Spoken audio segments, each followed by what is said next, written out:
செங்கோட்டையன் இன்னும் ஒரு சில நிமிடங்களில் செய்தியாளர் சந்திப்பை நடத்த இருக்கக்கூடிய நிலையில் மனம் திறந்து பேசுவதாக அவர் தெரிவித்திருப்பது ஒரு எதிர்பார்ப்பை ஏற்படுத்தியிருக்கிறது. இந்த நிலையில் இந்த சந்திப்புக்கு முன்னதாக என்னென்ன வாய்ப்புகள் இருக்கிறது என்பது தொடர்பாக தன்னுடைய கருத்துக்களை பகிர்ந்து கொள்வதற்காக பத்திரிகையாளர் திரு சிவப்பிரியன் நம்முடைய இணைகிறார். சார் வணக்கம். செங்கோட்டையனுடைய இந்த நகர்வு மனம் திறந்து பேசுகிறேன் அப்படின்னு முன் வந்திருக்கிறதும் கட்சியுடைய அலுவலகத்திற்குள்ளாக இந்த செய்தியாளர் சந்திப்பை நடத்துறத திட்டமிட்டிருக்கிறதும் எதனுடைய சமிக்கை? இதை எப்படி புரிந்துக்கலாம்? நான் எப்படி புரிஞ்சிருக்கிறேன்னா, அந்த கட்சியோடு நான் ஒன்றிணைந்திருக்கிறேன், என்னோடு கட்சி ஒன்றிணைந்திருக்கிறது. கட்சியிலிருந்து விலகுவதற்கான எந்த ஒரு எண்ணமும் என் மனதில் இல்லை. அந்த கட்சி தான் என்னுடையது, கட்சி தான் நான் தான் கட்சி. அவர் அந்த ஓப்பன் ஜீப்ல வர்றது எல்லாமே ஒரு display of show of strength தான். ஏன்னா செங்கோட்டையன் அவர்களுக்கு அந்த மாவட்டத்தில் அந்த தொகுதியில் தான் மிகப்பெரிய செல்வாக்கு இருக்கிறது. வெளியில அவர் சேலமோ இல்ல திருப்பூரோ போனார்னா அங்க அவருக்கான மரியாதை இருக்கும். பட் மிகப்பெரிய அளவுல ஒரு செல்வாக்கு அப்படிங்கிறது இருக்காது. இது கிட்டத்தட்ட எல்லா அதிமுக தலைவர்களுக்குமே பொருந்தக்கூடிய ஒரு விஷயமாக தான் இருக்கிறது. ஸோ இப்போ இதை நாம எப்படி பார்க்கணும்னா, அவர் அதிமுகவிலிருந்து விலகுவாரா, அதிமுகவிலிருந்து விலகி வேறொரு கட்சிக்கு செல்வாரா என்பன போன்ற பல யூகங்கள் கடந்த 4-5 நாட்களாக பரப்பப்பட்டு வருகின்றன. அதெல்லாம் நான் நம்பல. செங்கோட்டையன் அவர்கள் முழுக்க முழுக்க அதிமுகவில் இருந்து கொண்டுதான் அவர் என்ன செய்ய வேண்டுமோ அதை செய்வார்னு நினைக்கிறேன். அவருக்கு பேசிக்கலா இருக்கக்கூடிய ஒரு கிரிவென்சஸ் என்னன்னு பாத்தீங்கன்னா, என்ன ஒரு பெரிய சீனியர் என்ன கட்சியில சைட்லைன் பண்ணக்கூடிய நடவடிக்கைகள் நடக்குது. என்னுடைய மாவட்டத்திலேயே ஈரோடு பை எலெக்ஷன்ல நான் போட்டியிடலாம் சொன்னேன், போட்டியிடல. அதன் பிறகு ஒரு சில விஷயங்கள் அவருக்கு சரியாக படல. கட்சியினுடைய தலைமை எல்லோரையும் அரவணைத்து செல்ல மாட்டேங்கிறார்கள் அப்படிங்கிறது தான் செங்கோட்டையன் அவர்களுடைய கம்ப்ளைண்டா இருக்கு. ஒரு பக்கம் ஏற்கனவே ஒற்றுமையை வலியுறுத்தக்கூடிய டிடிவி, சசிகலா, ஓபிஎஸ் இந்த மாதிரியான முக்கிய முகங்கள் இருந்தாலும் கட்சிக்குள்ளே இருந்தே செங்கோட்டையன் ஒரு மூத்த நிர்வாகியாக, மூத்த தலைவர்களில் ஒருவராக இருந்து இந்த குரலை எழுப்புறது அப்படின்றது என்ன தாக்கத்தை அதிமுக தொண்டர்கள் மத்தியிலையும் கட்சிக்கு வெளியிலையும் ஏற்படுத்தும்? கட்சியை பொறுத்த வரைக்கும் மூத்த தலைவர்கள் தவிர நிறைய பேர் இப்ப செங்கோட்டையன் அவர்களோடு சேர்ந்து 5 பேர் போய் எடப்பாடி பழனிசாமி அவர்களை ஒரு 6-7 மாசத்துக்கு முன்னால சந்திச்சு நீங்க கட்சியை அவங்களை இணைச்சிக்கணும்னு சொன்னதா தகவல்கள்லாம் இருக்குது. அதை பற்றி இன்று பேசக்கூடிய வாய்ப்பு இருக்கிறது.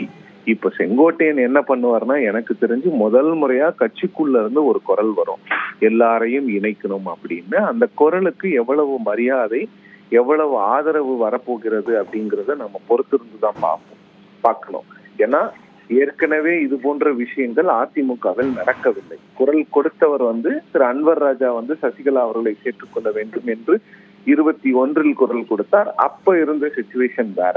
அப்போ எலெக்ஷன்லாம் இல்லை. இப்ப எலெக்ஷன் 6 மாசம் வச்சுக்கிட்டு செங்கோட்டையன் அவர்கள் மீது ஏதாவது ஒரு நடவடிக்கை எடுத்தாலும் கூட அது அதிமுகவுக்கு பாதகமாக சென்று. ஸோ அதனால அதிமுக இது ரொம்ப கேர்ஃபுல்லா டீல் பண்ணுவாங்க, எடப்பாடி பழனிசாமி அவருடைய லீடர்ஷிப்.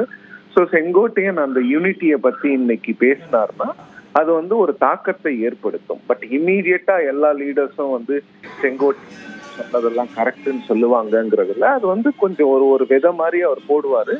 அந்த விதை எலெக்ஷனுக்கு முன்னால கொஞ்சம் கொஞ்சமா அதை பற்றி எல்லாரும் பேச ஆரம்பிப்பாங்க. எலெக்ஷன் வர வர வர வர ஒரு அக்டோபர், நவம்பர்ல அதை பத்தி எல்லாரும் பேசக்கூடிய வாய்ப்புகள் இருக்கிறது. நான் என்ன நினைக்கிறேன்னா, ஏற்கனவே ஒரு 6 அமைச்சர்கள் சென்று எடப்பாடி பழனிசாமி அவர்களை பார்த்தது, அந்த விஷயங்களை எல்லாம் செங்கோட்டையன் அவர்கள் பேசுவதற்கான வாய்ப்புகள் இருக்கிறது.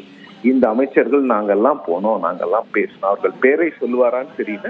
முக்கிய அமைச்சர்கள்லாம் எல்லாருக்கும் அதிமுகவுல இது போன்ற ஒரு கருத்து நிலவுது, அந்த கருத்தை ஒரு மூத்த தொண்டனாக நான் பிரதிபலிக்கிறேன் அப்படிங்கிற ஒரு கோணத்துலதான் அவர் பேசுவாருன்னு நினைக்கிறேன். கட்சியை எதிர்த்தோ கட்சியிலிருந்து விலகுவதோ இது போன்ற நடவடிக்கைகளில் செங்கோட்டையன் ஈடுபட மாட்டார். இப்ப இபிஎஸ் இந்த விஷயத்தை கட்சிக்குள்ள இருந்தே எழக்கூடிய ஒரு அதிருப்தி குரலை எப்படி அணுகுவார்?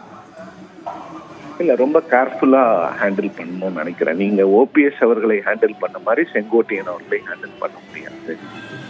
ஏன்னா செங்கோட்டையன் அவர்கள் இபிஎஸ் எங்க இருந்து வராரோ அதே அந்த கொங்கு மண்டலம் பிளஸ் பக்கத்து மாவட்டத்துல இருந்து வரவர். இன்னொன்னு கட்சிக்காக அவர் மீது நீங்க எந்த ஒரு இன்டிசிப்ளின்லாம் சொல்லவே முடியாது. கட்சிக்காக கட்சி சீட்டு கொடுக்காத போதும் கட்சியோடவே நின்னவர். சீட்டு கொடுத்துட்டு அவர் எம்எல்ஏ ஆன பிறகு அவருக்கு அமைச்சர் பதவியும் ஜெயலலிதா அவர்கள் கொடுக்கவில்லை. அப்பவும் அவர் வந்து ஒரு பெரிய ரிபலியன்லாம் ரைஸ் பண்ணல. இன்னொன்னு ஒரு one of the senior leaders, ஒரு கட்சியினுடைய ஆரம்ப கால அடிப்படை உறுப்பினராக இருந்து 9 முறை சட்டமன்ற உறுப்பினராக இருப்பதும் அவரை வந்து ஏற்கனவே ஹேண்டில் பண்ண டிடிவி திரு ஓபிஎஸ் ஹேண்டில் பண்ண மாதிரி இபிஎஸ் அவர்கள் அவரை ஹேண்டில் பண்ண முடியாது.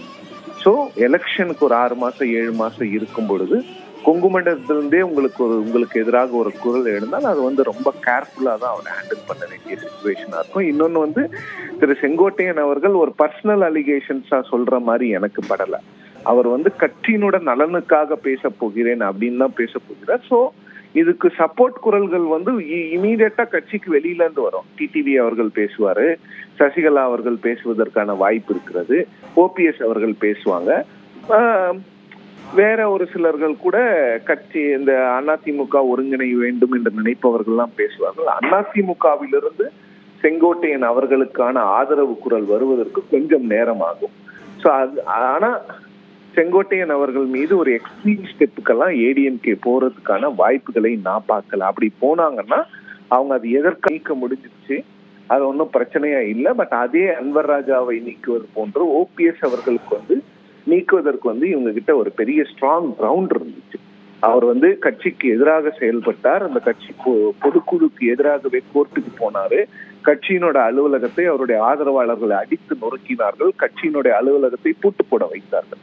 இதெல்லாம் கட்சியில் ஏற்றுக்கொள்ள முடியாத ஒரு நிகழ்வாக பார்க்கப்பட்டதால் தான் ஓபிஎஸ் அவர்களுடைய அந்த எக்ஸ்பெல்ஷன் வந்து கட்சியில் வந்து ஒருமனதாக ஏற்றுக்கொள்ளப்பட்டது. யாருமே வந்து ஓபிஎஸ் எக்ஸ்பெல் பண்ணது வந்து தவறுன்னு இது வரைக்கும் சொல்லவே இல்லை. அந்த கட்சியில அவரை ஏத்துக்கோங்க திருப்பின்னு சொல்றாங்களே தவிர அவரை எக்ஸ்பெல் பண்ணது தவறுன்னு யாருமே சொல்ல. ஏன்னா ஓபிஎஸ் இடம் வந்து அந்த பொலிட்டிக்கல் மிஸ்டேக் இருந்தது. அவர் வந்து பொலிட்டிக்கல் ஃபைட்டை ஜுடிஷியல் ஃபைட்டாக லீகல் ஃபைட்டா கன்வெர்ட் பண்ணி கட்சி அலுவலகத்துக்குள்ளெல்லாம் தன்னுடைய ஆதரவாளர்களை அனுப்பி உடைத்து சாமான்களை உடைத்து கட்சி அலுவலகத்தை 2 மாதம் பூட்டு போட வைத்தது அவர். ஸோ அந்த விஷயத்துல ஓபிஎஸ் வந்து இபிஎஸ் வந்து யாருமே கிரிட்டிசைஸ் பண்ணல. பட் செங்கோட்டையன் மீது அதே மாதிரி ஒரு அணுகுமுறை இவர்களால் வைக்க முடியாது.